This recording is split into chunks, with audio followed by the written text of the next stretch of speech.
Sí, ¿no? Bueno, problema 7. Vamos a leer problema 7.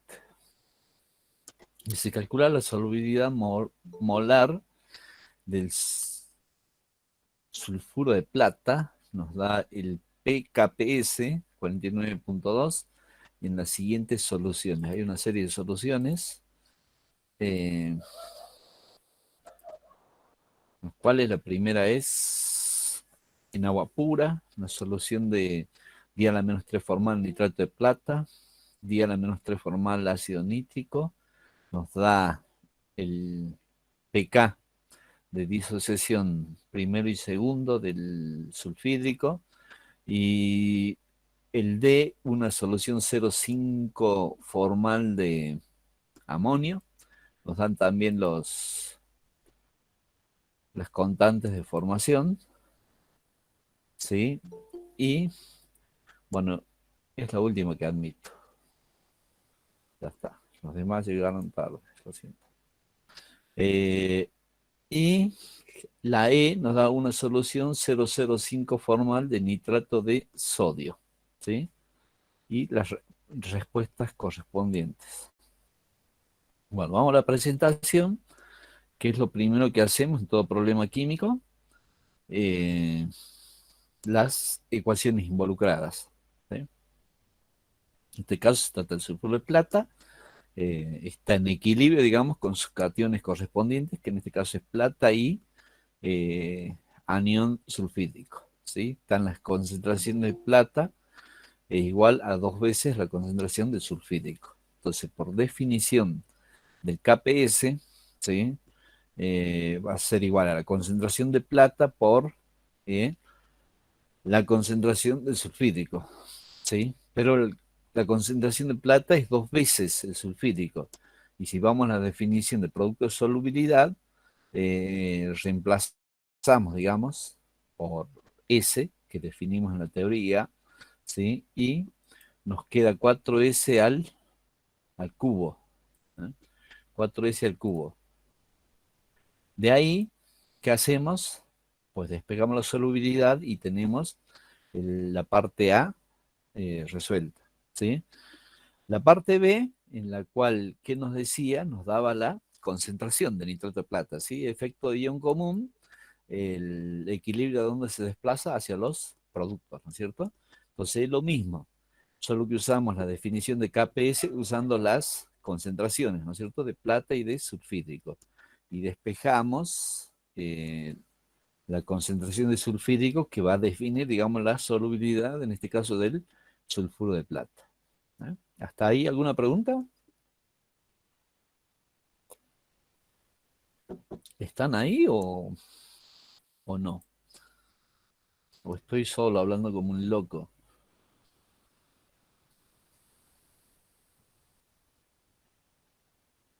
Luca Flores, ¿entendió lo que dije?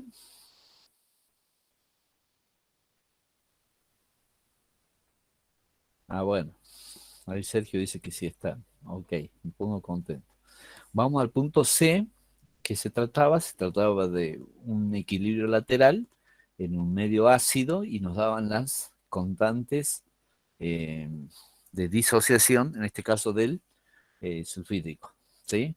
¿Qué es lo que debemos hacer? Nosotros ya estudiamos este tema, ¿sí? De reacciones laterales en complejiometría, en la parte de ácido-base también, estudiamos estas reacciones laterales. Y qué es lo que debemos hacer es calcular la constante condicional de formación, ¿sí? La constante condicional de formación. Para ello, ¿qué vamos a hacer? Presentamos la ecuación y hacemos un balance de masa, digamos. Deberíamos calcular un balance de masa del anión sulfídrico, en la cual está el sulfídrico que está en equilibrio, digamos, con la sal, más las otras dos protonaciones que tiene el ácido sulfídrico, ¿sí? Calculamos el alfa correspondiente mediante la expresión que todos conocemos y calculamos la constante condicional. No sé si se acuerdan en complejiometría, ¿sí? Hicimos un par de ejercicios de esa. Bueno, en este caso similar, pero con el KPS. ¿eh? Entonces, una vez que hemos calculado ese alfa, reemplazamos en el KPS, ¿eh? que sería este, reemplazaremos por el alfa, y tenemos un nuevo valor de KPS, y nos quedaría la concentración de plata por la concentración de sulfídrico. Reemplazamos, y que sería 2S en el caso de la plata y S del sulfídrico. Despejamos eso y tenemos la concentración que nos pide la solubilidad, ¿no es cierto? El caso D es similar, pero en este caso ya no está, digamos, involucrado quién, el sulfídrico, sino que la reacción lateral viene por parte de quién, de la plata. ¿Por qué? Porque forma complejos con el amoníaco y nos da las constantes de reacción lateral o constantes de formación de quién, del complejo plata-amoníaco. ¿Sí? Bueno, acá se me cruzó. Hacemos ese cálculo en forma similar y calculamos la constante condicional y a partir de ahí despejamos la solubilidad. ¿Alguien está llamando a la puerta? No sé quién es. Eh, sigamos. ¿Hasta ahí se va entendiendo?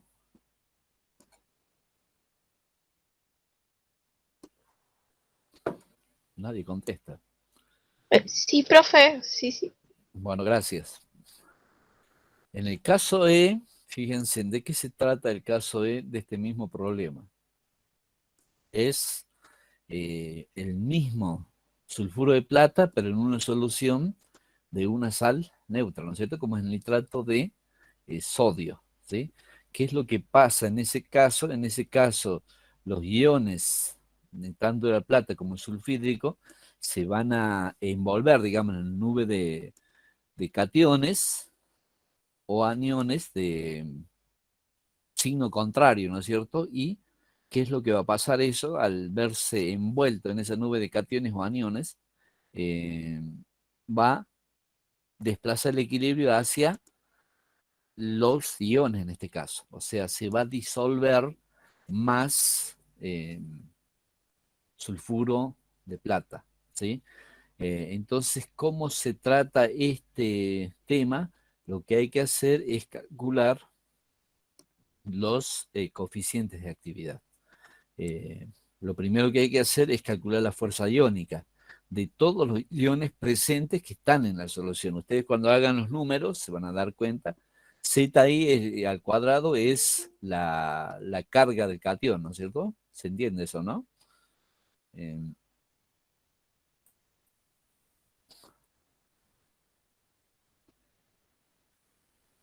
¿Se entiende, verdad? ZI es la carga del catión, lo que está entre los corchetitos, este es la concentración de ese catión. Como ustedes pueden ver, si introducimos la solubilidad de cada catión, tanto de la plata como del sulfídrico, van a ser muy despreciables frente a quién, al nitrato y al catión sodio.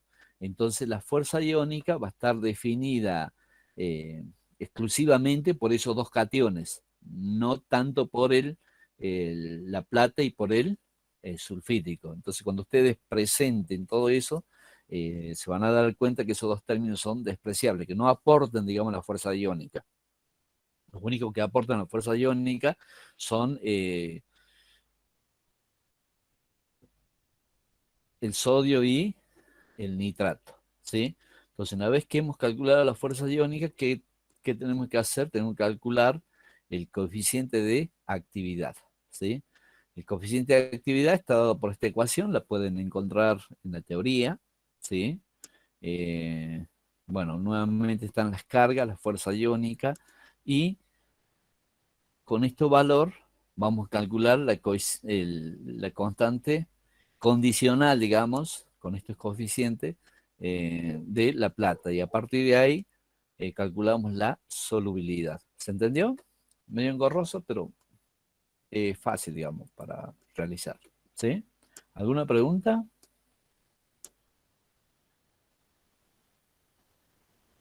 Si no, pasamos al problema 8, curva de valoración. ¿Sí? No hay preguntas. ¿Qué hice? se valora en el problema 8 50 mililitros de sulfocianuro de potasio, 4 por 10 a la menos 2 molar, ¿sí? Con cobre 1, cobre más 1, 2 a la 10 menos 2 molar, calcular los puntos de valoración expresados como P del tiocianato cuando se añaden 0, 10, 25, 50, 90, 100, ¿sí? 110, 125, 150 mililitros de la disolución de cobre más 1. ¿Eh? Entonces nos dan el dato del KPS del tiocianato de cobre, que es 4 por 10 a la menos 14. Entonces, ¿qué es lo que nosotros tenemos? Tenemos un mismo problema de la construcción de una curva de titulación. ¿Qué nos piden? Que a medida que va avanzando la titulación, nosotros vayamos calculando la concentración del tiocianato, ¿sí? Cuando no hemos agregado nada, digamos, de tiocianato, ¿sí? O sea, cuando el volumen agregado es 0, ¿eh? La concentración del tiocianato es de la muestra original que nos da el problema, que en este caso es 4 por 10 a la menos 2 molar, ¿sí? Sulfocianuro de potasio, ¿sí? Es la misma concentración. Cuando comenzamos a agregar, ya sea 10, 15, 20, antes del punto de equivalencia, ¿sí? La concentración del tiocianato va a estar dado por la parte que hemos agregado, ¿sí? Los miliequivalentes o los equivalentes que hemos agregado, en este caso de cobre, que van a restar la concentración del tiocianato. ¿Por qué? Porque van a formar el precipitado del tiocianato de cobre, ¿sí? Entonces van a sacar tiocianato del seno de la solución.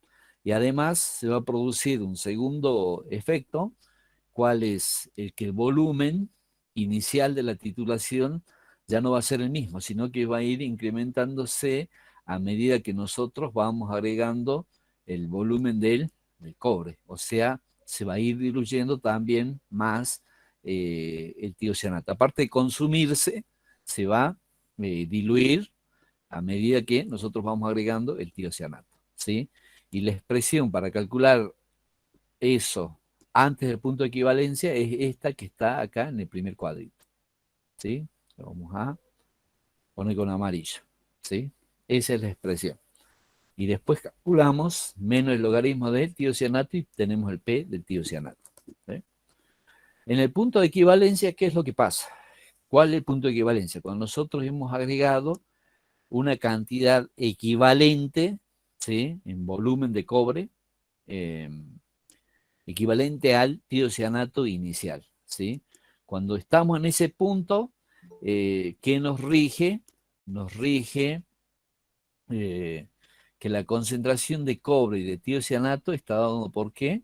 Por el KPS, ¿sí? Como en este caso la reacción es 1 a 1, les sugiero que escriban la reacción para entender mejor el problema de precipitación, ¿sí? Entonces el KPS nos va a dar cualquiera de las dos concentraciones, porque está en equilibrio con el sólido, ¿sí? Entonces esa concentración, ¿cómo lo sacamos? Por el valor del KPS, la raíz cuadrada del KPS, ¿sí? Ya estamos en el punto de equivalencia. ¿Cuándo es el punto de equivalencia en este caso? ¿Quién dice algo?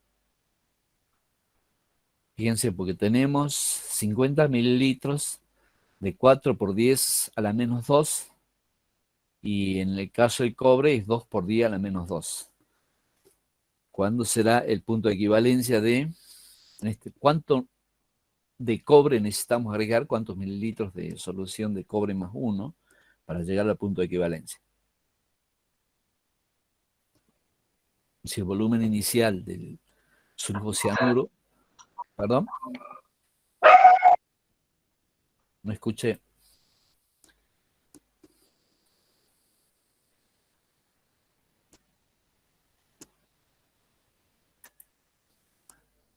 ¿Qué volumen es? ¿Cuánto de cobre necesitamos agregar para llegar al punto de equivalencia? ¿Qué operación tendremos que hacer?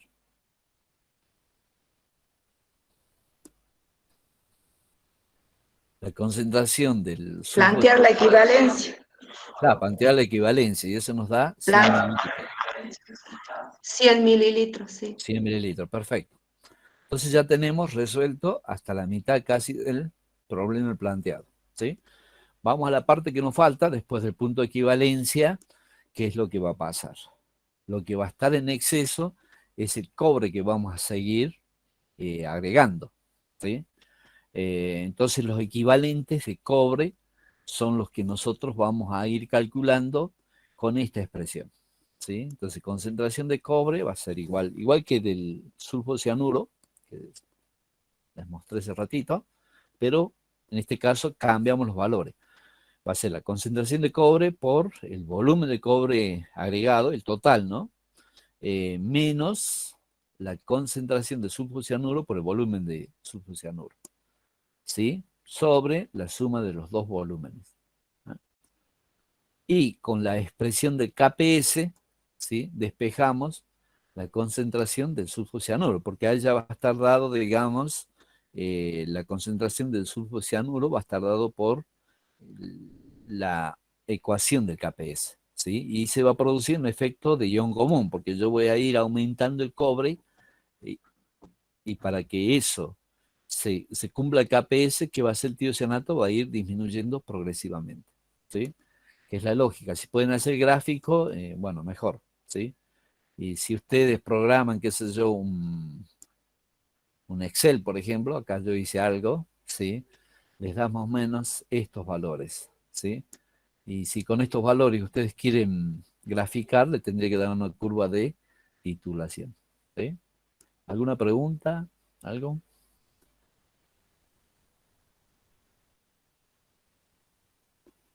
Entonces, repasemos un poquito. Del sulfocianuro en este caso, en la primera parte, antes del punto de equivalencia, directamente lo residual que va quedando del sulfocianuro de la reacción y calculamos el P del sulfocianuro, ¿sí? En el punto de equivalencia, ¿quién nos rige? El KPS. Después del punto de equivalencia, ¿quién va a comandar esto? Es la concentración de cobre excedente que va quedando después de la reacción, ¿no es cierto? De la precipitación del sulfocianuro de cobre, ¿sí? Entonces, y más el KPS, ¿sí? Despejamos la concentración del sulfocianuro y calculamos la concentración de sulfocianuro y el P del sulfocianuro, ¿sí? Y vamos a tener nuestra curva. ¿Alguna pregunta?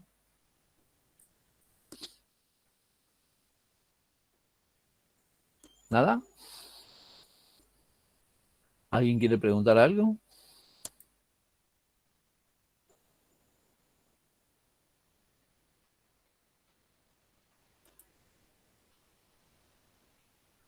¿Nada? Bueno, vamos al problema 9. ¿Qué dice el problema 9?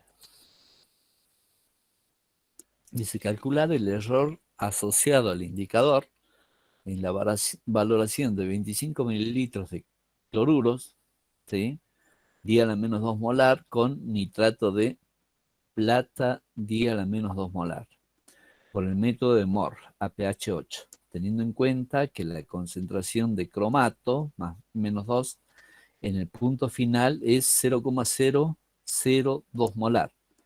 El límite de apreciación del precipitado de cromato de plata es 10 a la menos 5 molar, ¿sí? Y nos dan el valor del KPS del cloruro de plata, el valor del KPS del cromato de plata, ¿sí? Y las constantes de reacción lateral, en este caso del ácido crómico, ¿no es cierto? Para ver, digamos, si hay alguna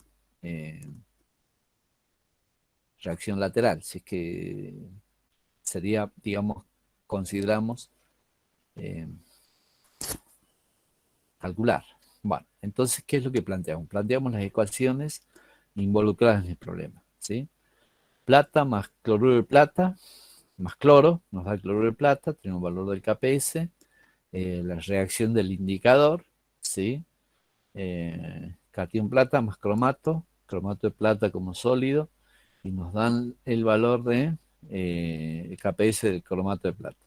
¿Sí? Y la reacción lateral del ácido crómico. ¿Sí? Entonces, ¿qué tenemos que hacer? Es calcular la constante condicional de acuerdo al valor del alfa, del crómico, ¿no es cierto? Del ácido crómico.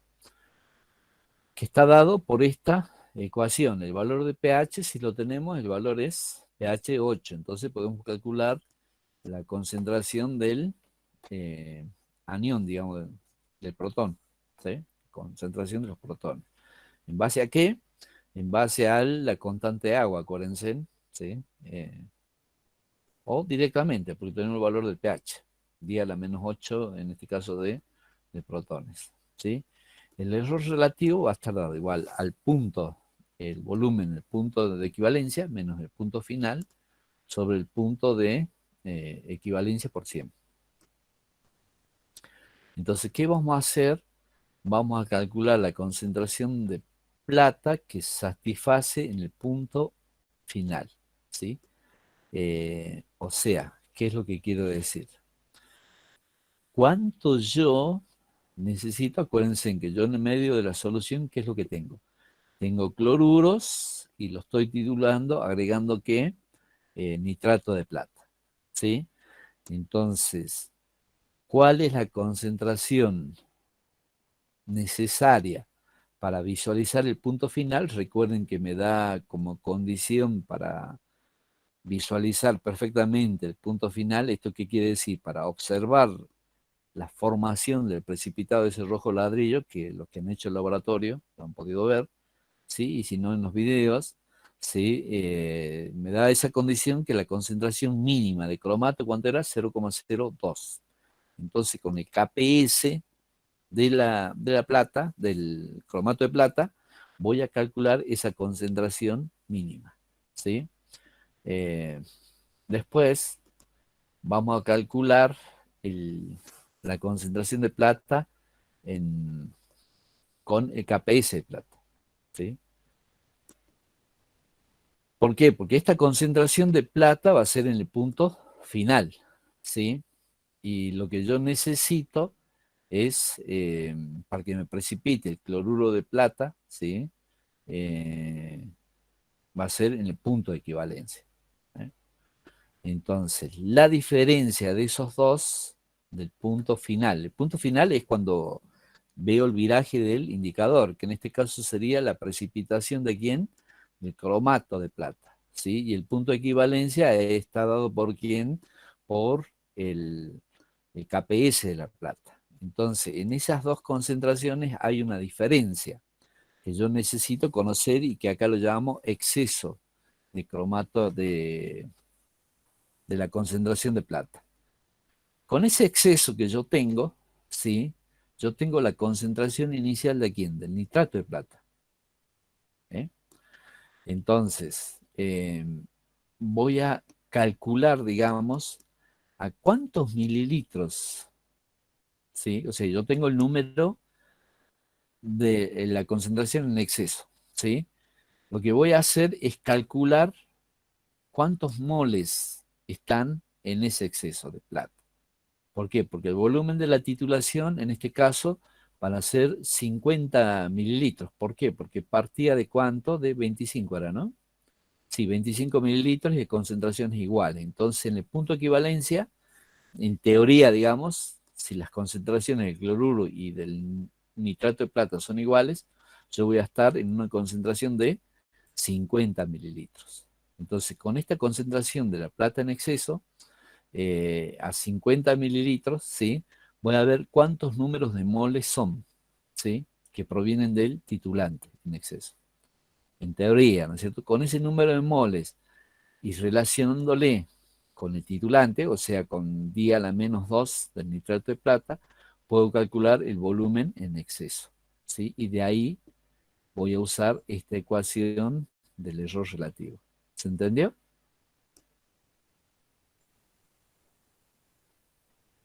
¿Sí?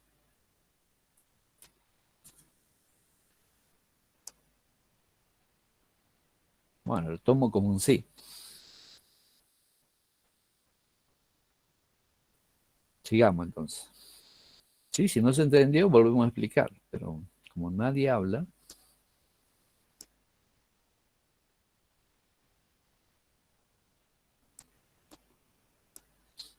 bueno, vamos al último problema. ¿Qué nos dice el problema 10?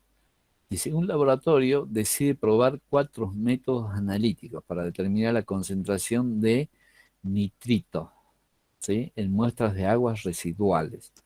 Para ello cuenta con un material de referencia cuya concentración certificada de nitrito o en nitrito sería así, es 0,100 miligramos por litro, ¿sí? O sea, los materiales de referencia certificados se venden muchas veces, ¿sí? Es para control de un laboratorio o para chequear un método, ¿sí?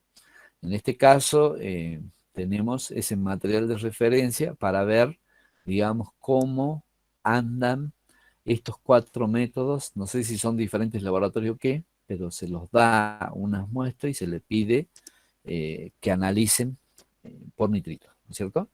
Entonces, el método 1, supongamos que sean diferentes metodologías, nos da 6 determinaciones y sus valores correspondientes. Sí, es un problema de estadística, que nosotros vimos la teoría, la parte esta de estadística está en la parte de los apuntes de complejiometría. Si no lo han visto, ahí está todo esto para resolver. Sí, el método 2 hace 5 repeticiones, el método 3 también 5, y el método 4 hace 3 repeticiones. ¿Sí? Dice, detecte la presencia de valores discrepantes, o sea, valores anómalos, que no pertenecen, digamos, a la media poblacional o que desvían demasiado, están muy alejados en cualquiera de los dos extremos, ¿no es cierto? Entonces hay fórmulas o métodos estadísticos para desechar ese tipo de valores, ¿sí? Entonces, ¿qué es lo que vamos a usar? Vamos a usar el contraste de groups, ¿sí? ¿Qué dice el contraste de groups? Dice el valor absoluto del valor sospechoso menos la media del grupo poblacional, ¿no? No la media, que en este caso sería, digamos, de toda la población, que sería el valor de referencia, ¿sí? No eso.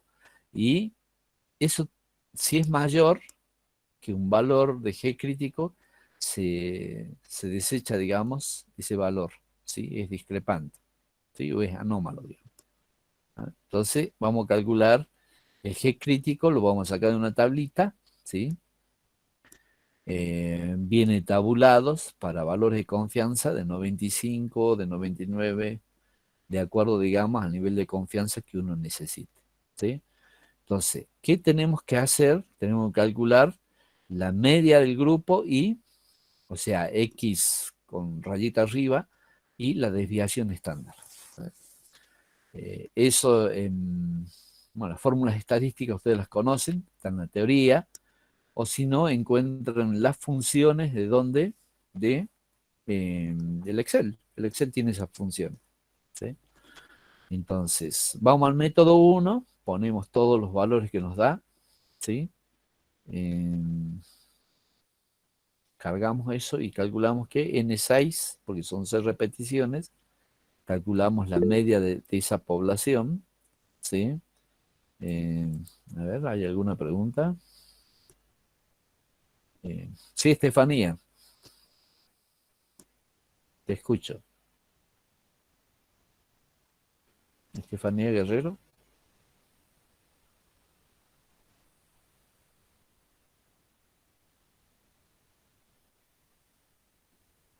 ¿Nada?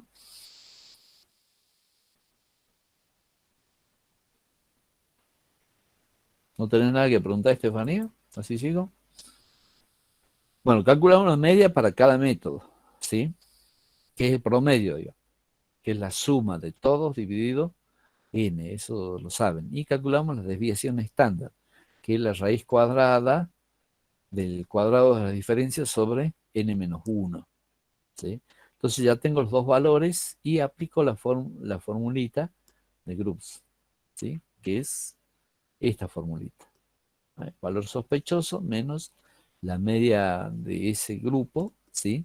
Sobre su desviación estándar y lo comparo con el G crítico. Si es mayor, ese valor es sospechoso. Los valores que yo consideré sospechosos, ¿sí? Son los que se alejan mucho de la media de la población, que en este caso es 0,103 de este método 1, ¿sí? Y el G crítico lo sacan de la tablita. Ustedes observan, n igual a 6 es 1,887, ¿sí? Que es el valor a comparar, y calculo el G calculado. En todos los casos, bueno, no están en valores absolutos, por eso ven valores negativos. En estos tres casos, los tres dan menores que G crítico. Entonces son valores considerados, digamos, de esa población. O sea, no desvían demasiado, ¿sí? No son anómalos. En el caso del método 2, lo mismo, ¿sí? Considero que este valor, que es muy grande, es anómalo y calculo el valor, digamos, para esa población, y también es menor que el G crítico. Entonces, no es anómalo, ¿sí? Y así sucesivamente.